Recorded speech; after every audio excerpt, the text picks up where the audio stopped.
memberikan pertolongan kepada rakyat-rakyat yang baik ini. Nah, jadi kalau kemudian dikaitkan sekarang dengan nyatanya apa itu dia sudah mau lengser dengan waktunya habis, ya usaha untuk menghentikan itu sudah lama terjadi, walaupun ya untuk menghentikan itu kemudian tidak berhasil. Ya, jadi dengan sisa-sisa waktu yang kemarin itu, dia tetap saja melakukan suatu manuver-manuver yang sangat membahayakan ya, yang terutama terus penggalakan proses PIK ya, PSN, melanjutkan dalam tinggal beberapa hari lagi menaikkan tentang ekspor pasir. Yang ditipu-tipu katanya ini sedimen dan sebagainya, kemudian memastikan sudah pindah.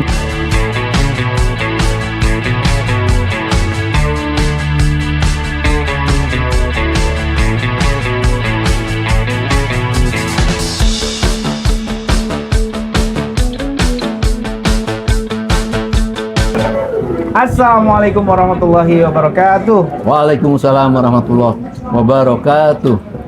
Baik teman-teman semua, dari Mimbar Tube, ada Anti Oligarki, ada Politik Islam Official, ada Salwa Media Channel, ada M. Rohman Official. Pada kesempatan malam hari ini kita dapat berbincang-bincang dengan salah satu tokoh dari Petisi 100, yang mana Petisi 100 ini seringkali mengadakan diskusi dan acara-acara terkait pemakzulan Jokowi.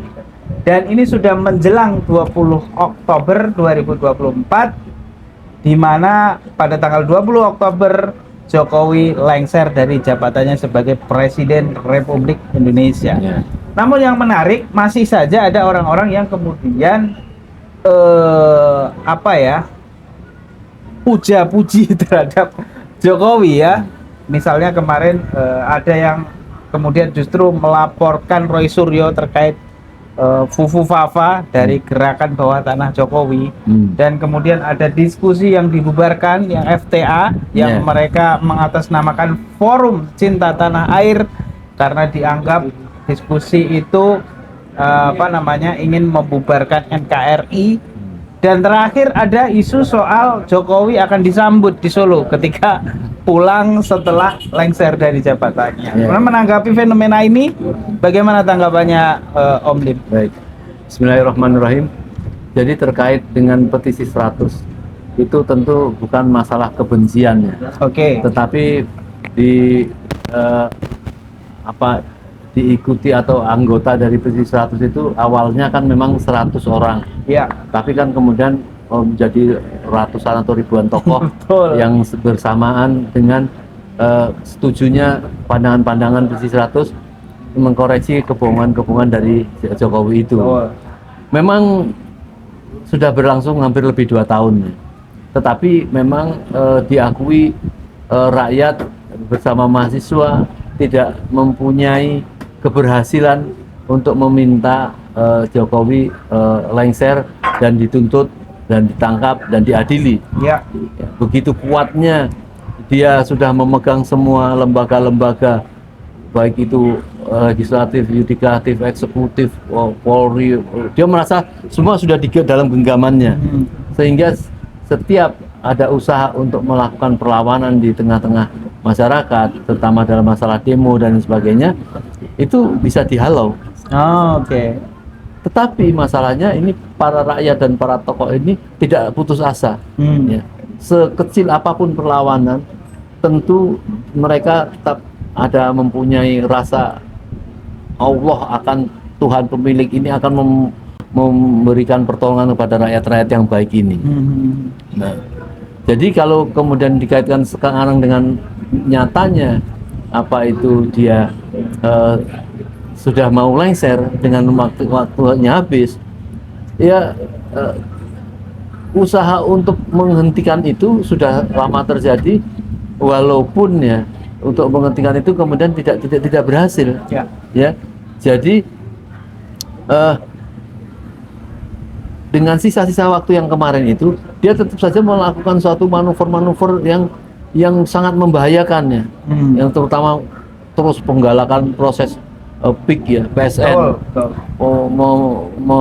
Apa itu melanjutkan dalam tinggal beberapa hari lagi menaikkan apa itu tentang ekspor pasir. Betul. Yang ditipu-tipu katanya ini sedimen dan sebagainya. Kemudian memastikan sudah pindahnya IKN dalam keadaan amburadul. Walaupun sampai sekarang belum juga. Nah, yang seperti ini rakyat diam saja.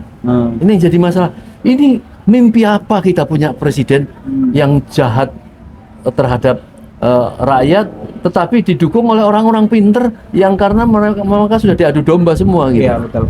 Nah, oleh karena itu kemarahan puncak masyarakat itu tidak bisa Pak diganggu-ganggu, kecuali dia memang harus ditangkap dan diadili.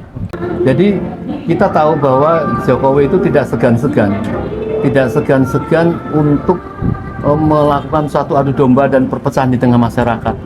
Ya. Sampai ada pasukan berani mati, kemudian ada penggangguan orang diskusi. Jadi memang ada rasa ingin mengadu domba untuk supaya nampak ingin menghilangkan jejaknya, tidak membahas tentang apa Fafa atau lain sebagainya. Inilah kebusukan yang tidak ingin dilanjutkan.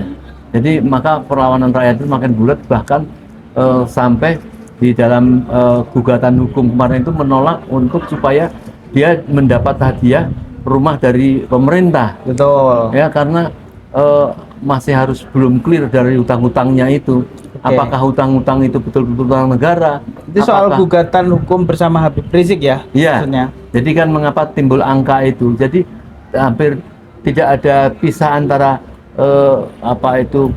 proses menata keuangan negara, terutama dalam hutang itu. Apakah hutang ke negeri-negeri Cina itu misalnya itu mendapat persetujuan berapa besarannya gitu, dan orang meyakini bahwa setiap proyek dan hutang-hutang itu ada rente, ada keuntungan untuk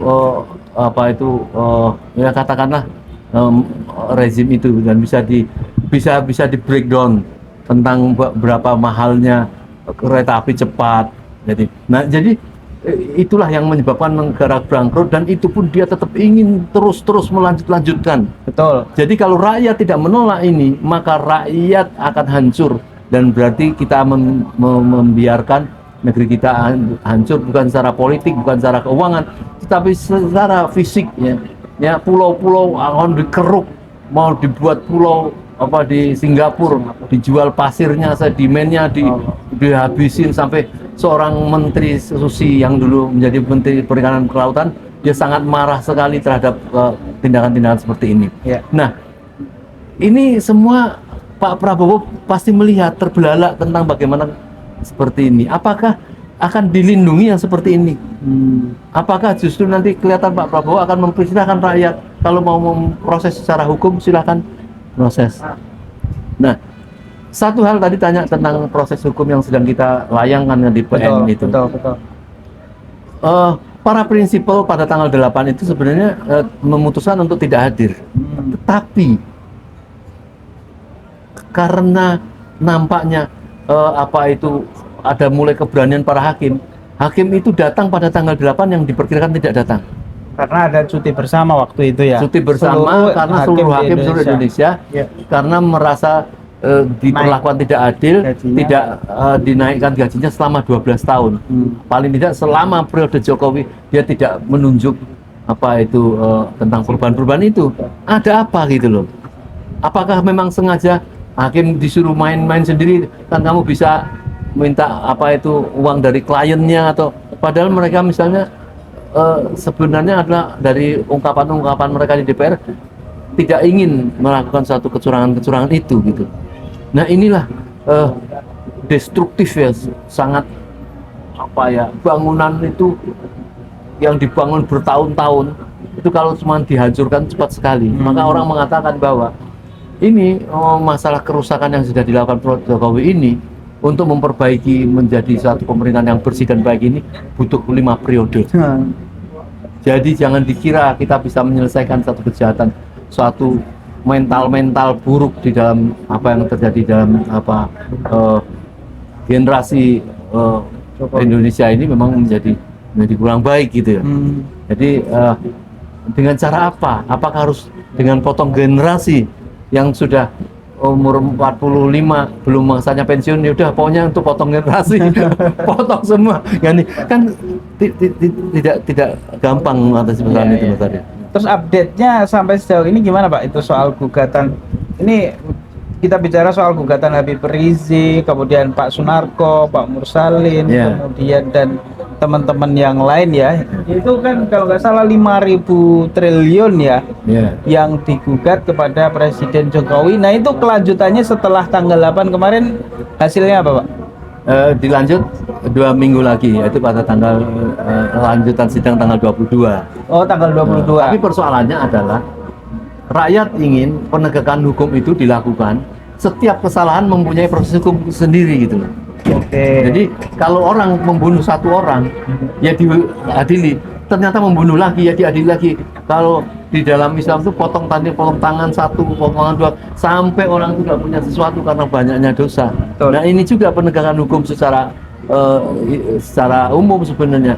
Mengapa ini sekarang baru menggugat masalah kebohongan? Kebohongan ini adalah suatu fondasi kejahatan yang ditimbulkan dari kebohongan, yang orang UI mengatakan dia ini menjadi king of service, ya, kebohongan. Kebohongan ini sebentar.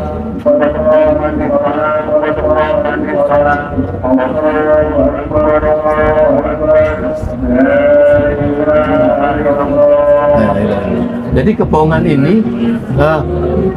ini memang harus dipertanggungjawabkan. Nah, artinya masih ada gugatan-gugatan lain kecuali kebohongan itu. Mungkin ada orang nanti kelompok lain akan menuntut masalah FUFAFA, ada kelompok lain masalah PSN, ada kelompok lain masalah korupsi, ada masalah nepotisme, ijazah palsu, nanti banyak. Dan itu harus terus semangat untuk memberikan pelajaran supaya Indonesia ke depan tidak mempunyai pemimpin seperti ini dan harus jera. Ini sangat penting sekali. Tidak ada urusannya dengan kebencian sama dia. Kalau Mas Arief benci, ya itu rakyat.